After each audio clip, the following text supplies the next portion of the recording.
महाभारत के महारथियों और योद्धाओं की जब जब बात की जाती है तो कर्ण का नाम सबसे ऊपर लिया जाता है। वो महारथी और महान धनुर्धर था, लेकिन जीवन भर उसे खुद को साबित करने के लिए संघर्ष करना पड़ा। जन्म और जाति के साथ साथ उसे योद्धा के तौर पर वो सम्मान नहीं मिला जिसका कर्ण अधिकारी था। लेकिन इसके पीछे कर्ण का पूर्व जन्म भी काफी हद तक जिम्मेदार था।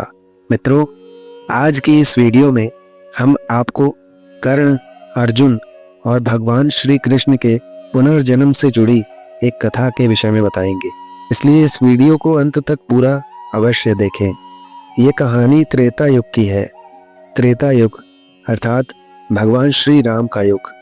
इस युग के अंत से थोड़े समय पहले एक बहुत ही शक्तिशाली राक्षस हुआ करता था जिसका नाम था दंभोत भव। ये राक्षस तो जरूर था, लेकिन उस समय उसकी बुराई ज्यादा फैली हुई नहीं थी। वो भगवान सूर्य का बहुत बड़ा भक्त था। वो जिंदगी में केवल यही चाहता था कि वो अमर बन जाए। इसी इच्छा के साथ उसने भगवान सूर्य की कठोर तपस्या शुरू कर दी।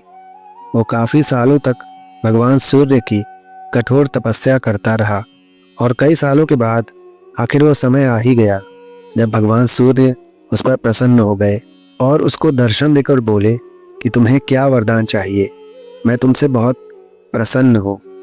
तब दंभोत भव ने सूर्य भगवान से कहा, हे भगवान, मेरी तो केवल एक ही इच्छा है कि मैं अमर बन जाऊं।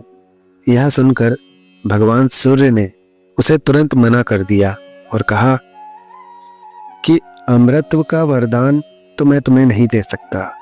दुनिया में जो भी पैदा हुआ है उसकी मृत्यु निश्चित है, फिर भी मैं तुम्हें अमर कैसे बना सकता हूँ।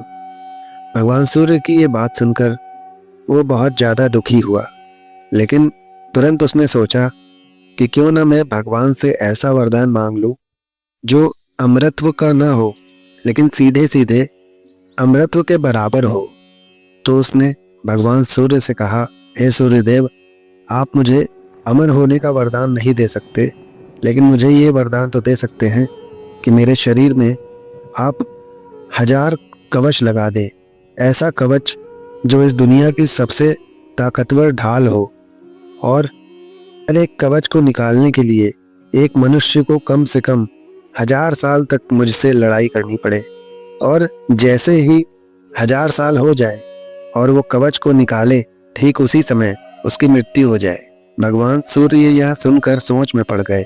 उन्होंने सोचा कि ये वरदान तो कहीं ना कहीं अमरत्व के बराबर ही है, लेकिन भगवान सूर्य को वरदान तो देना ही था। फलस्वरूप वरदान में उन्होंने उसके शरीर में 1000 कवच ऐसे जोड़ दिए कि उससे युद्ध लड़ना बिल्कुल असंभव सा हो गया। भगवान सूर्य ने उसको वरदान दिया और अपने स्थान पर चले गए। इस वरदान के बाद दंभोत भव में घमंड आ गया और वो इस शक्ति का दुरुपयोग करने लगा।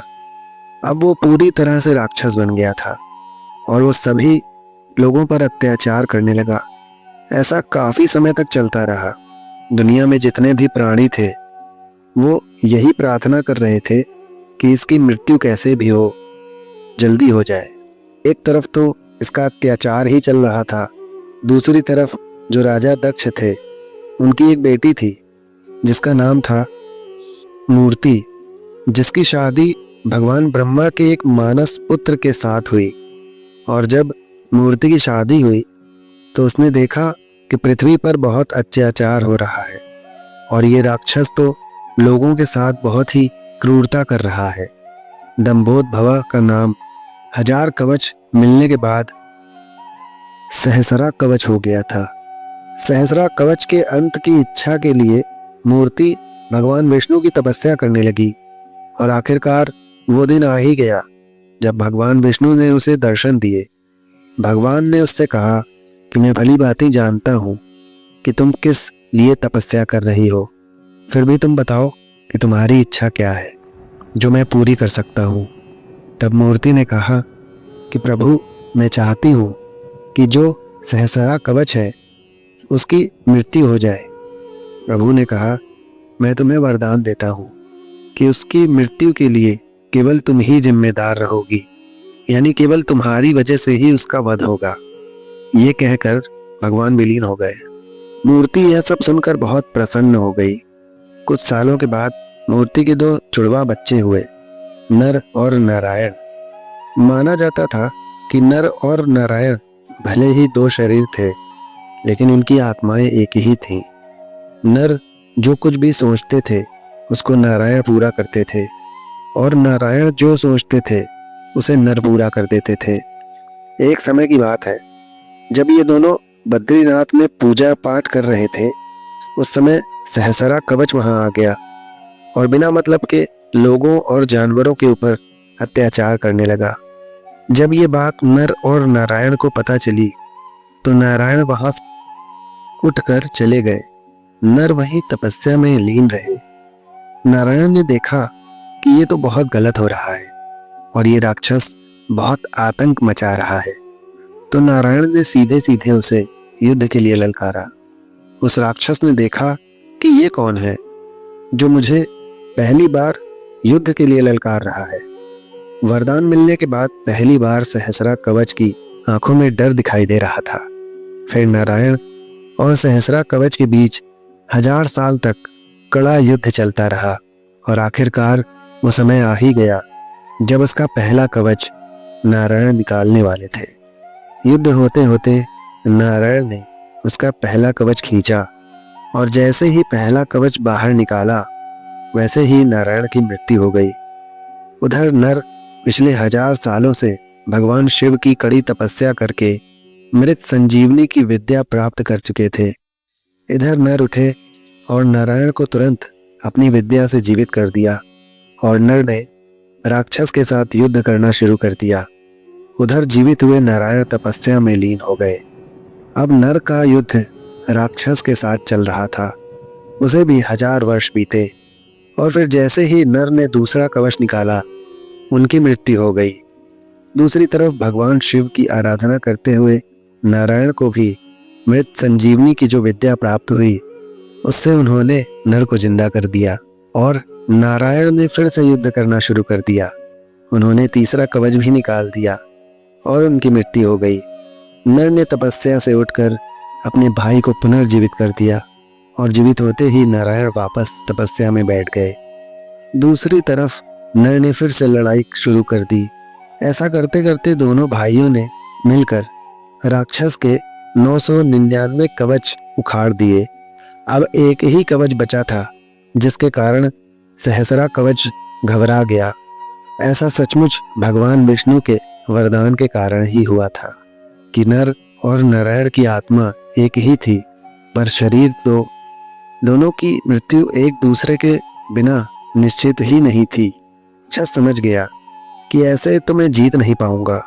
अब तो केवल सूर्य भगवान ही मुझे इनसे बचा सकते हैं। और वो वहां से भागते हुए तुरंत सूर्य देव के पास पहुंच गया और सूर्य देव की शरण में चला गया।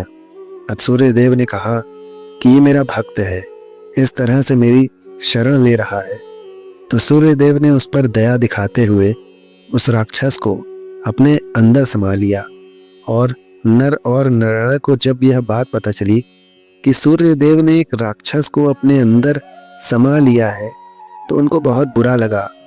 पहले तो वो बोले कि हमें देवत्व है, हमें राक्षस को ऐसे नहीं अपनी शरण में लेना चाहिए। कृपा करके आप हमें उस राक्षस को लौटा दीजिए, उसका अंत करना पृथ्वी की भलाई के लिए बहुत जरूरी है। भगवान सूर्य बोले, इस तरह मैं अपनी शरण में आए भक्त को मौत के मुंह में नहीं दे सकता, मैं उसे नहीं लौटा पाऊंगा। तब नर और नारायण ने क्रोध में आकर भगवान सूर्य को उस समय श्राप दिया जिस समय उनके अंदर वो राक्षस था। उन्होंने श्राप दिया कि आपकी इसी भूल, इसी गलती के कारण आपका जन्म इंसान के रूप में होगा। अब जैसे ही नर और नारायण ने भगवान सूर्य को श्राप दिया वैसे ही एक युग का अंत हो गया। और सूर्य देव को भी श्राप तब मिला था जब राक्षस भगवान सूर्य देव के अंदर समाया हुआ था। फिर इस श्राप के फलस्वरूप भगवान सूर्य का जन्म सूर्य पुत्र कर्ण के रूप में हुआ, जो कि भगवान सूर्य का ही अंश था। और इसी कारण से कर्ण के पास बचपन से अर्थात जन्म से ही जब वो पैदा हुआ था तब से ही कवच उनके शरीर में था।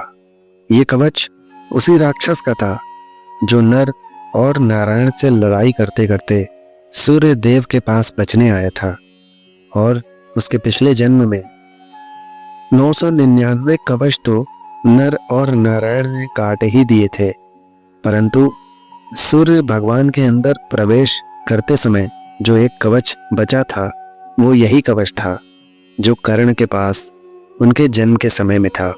क्योंकि भगवान सूर्य ने ही कर्ण के रूप में इंसान बनकर जन्म लिया था। कर्ण का जब जन्म हुआ इसीलिए उस समय कर्ण के अंदर 2 लोक के अंश थे, एक उस राक्षस सहस्रा कवच का और दूसरा भगवान सूर्य का। सूर्य भगवान का अंश होने की वजह से कर्ण इतने बड़े दानवीर और अच्छे इंसान बने। वही कर्ण के अंदर उस राक्षस का भी अंश था।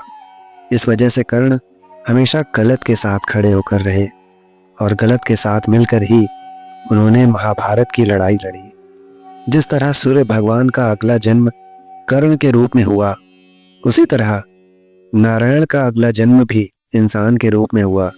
नर का अगला जन्म अर्जुन के रूप में हुआ, वहीं नारायण का अगला जन्म भगवान श्री कृष्ण के रूप में हुआ। नारायण यानी श्री कृष्ण ने इंद्रदेव से कहकर ब्राह्मण का वेश बनाकर कर्ण का कवच निकलवा दिया, और इस तरह भगवान श्री कृष्ण के कहने पर इंद्रदेव ने कर्ण से उनके कवच और कुंडल दान में मांग लिए थे। कवच निकलने के बाद अर्जुन द्वारा कर्ण का वध कर दिया गया था, और इस प्रकार से सहस्रा कवच का पूरी तरह से अंत हुआ था। तो मित्रों, मैं उम्मीद करता हूँ आपको ये वीडियो पसंद अवश्य आया होगा। इस वीडियो को लाइक अवश्य करें, और यदि इस चैनल पर आप नए हो तो इसको सब्सक्राइब करना ना भूलें और बेल आइकन प्रेस कर लें। हो सके तो इस वीडियो को शेयर अवश्य करें। धन्यवाद। राधे राधे मित्रों।